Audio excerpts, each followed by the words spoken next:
Hello there, my name's Ashley Shaw, and it seems to me that today British Prime Minister David Cameron has turned himself into the Donald Trump of Britain, much to his shame.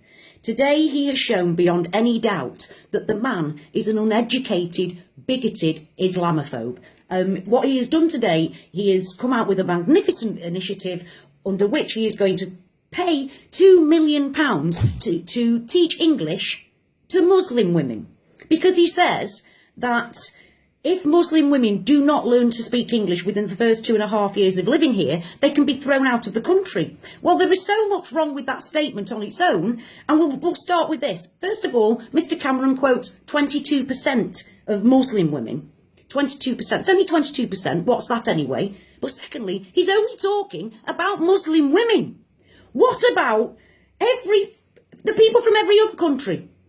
There are people from all over the world come to Britain, all over the world, and for me, they're all welcome. But what gets to me is that he's saying it doesn't matter that Japanese people don't speak English, it doesn't matter that Polish people don't speak English, it doesn't matter that any other country or religion doesn't speak English, just Muslim women. And what about men? What about men that don't speak English? What a ridiculous statement to come out with. If that isn't scaremongering, stirring up trouble, I don't know what is. I don't know what is. That is blatant Islamophobia. That is, how can you not see that? That is blatant Islamophobia. He is singling out Muslim women, and on his own calculation, only 22% of them don't speak English. Well, so what? This is not anything to do with segregation. It has got nothing to do with terrorism, because that's what he's trying to link it to. He's trying to link it to terrorism.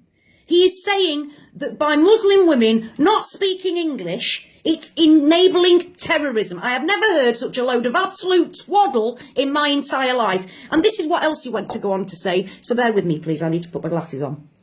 He also went on to say, segregation, the Prime Minister says, is allowing appalling practices such as female genital mutilation and forced marriage to exist, and increasing vulnerability to recruitment by the so-called Islamic State. And I'm taking a breath there because I just cannot believe what I've read. And I'm going to tackle them one by one. Segregation. What is segregation? To me, segregation is this. Chinese people all live together in a little area. That's lovely. Polish people can all live together in a little area. That's lovely. White people, just white British people all live together in a little area.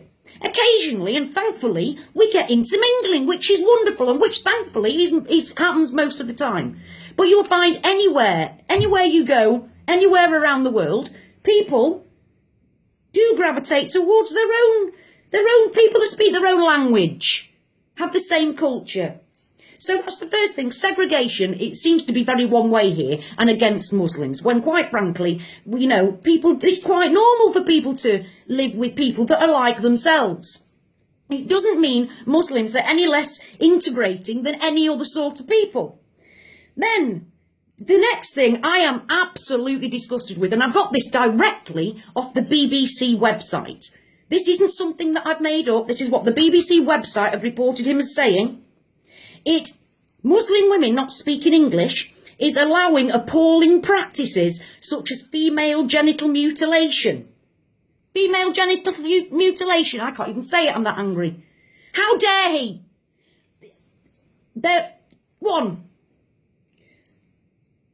Genital female mutilation is cultural. It is not Islamic. It is cultural. Secondly, the practice is actually carried out mainly, the majority, by Christian countries. Christian countries. It's a cultural thing, not an Islamic thing. And that shows just how uneducated this man really is about Islam. If he can say that as if making 22% of women speak English is going to stop that. How dare he? How dare he? I mean, I can't believe he actually said that. Speaking English is not going to stop female genital mutilation. Speaking English has got nothing to do with any of this. This is David Cameron yet again putting doubt into the community of the country about innocent Muslim people. And he said, and an increasing vulnerability to the recruitment to the so-called Islamic State. He really does think. He really said that. He really said that. Making 22% of Muslim women speak English is going to solve the world's problems. No more recruitment to Islamic State. No, sorry, ISIS. I've said Islamic State because he calls it that. They're not a state and they're not Islamic. But ISIS, he actually really believes that. He actually really said that.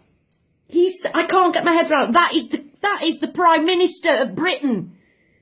You know, David, right now, you should be having the backs of the British Muslims because since November and the Paris attacks, the rise in actual physical attack on British Muslims has risen threefold to nearly 500 attacks since November.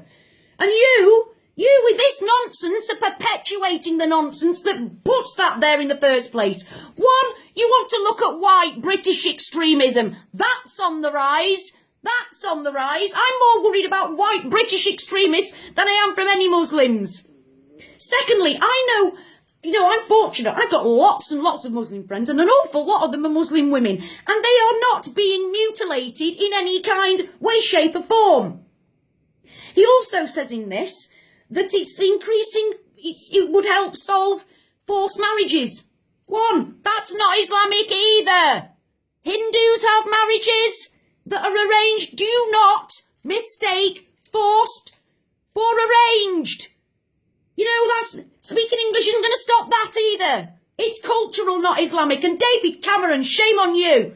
Because you are putting doubt into people's minds when you should be standing up for the Muslim community of Britain. Because they're the ones that are under threat at the moment. You know, I'm at a loss. I don't want a fascist as my Prime Minister. You are a disgrace to British values, David Cameron. A disgrace to British values. Shame on you. Shame on you. I'm sorry, I'm going to have to go because I really just want to swear. I can't cope anymore. So I got all that out. I needed to because I cannot believe that. I can't believe that he actually said that. I'm shaking. I'm that angry. I'm shaking. I'm that angry. I mean, it sounds like Hitler, for God's sake. That sounds like Hitler. And that I don't want that as my Prime Minister. Do you? Do you?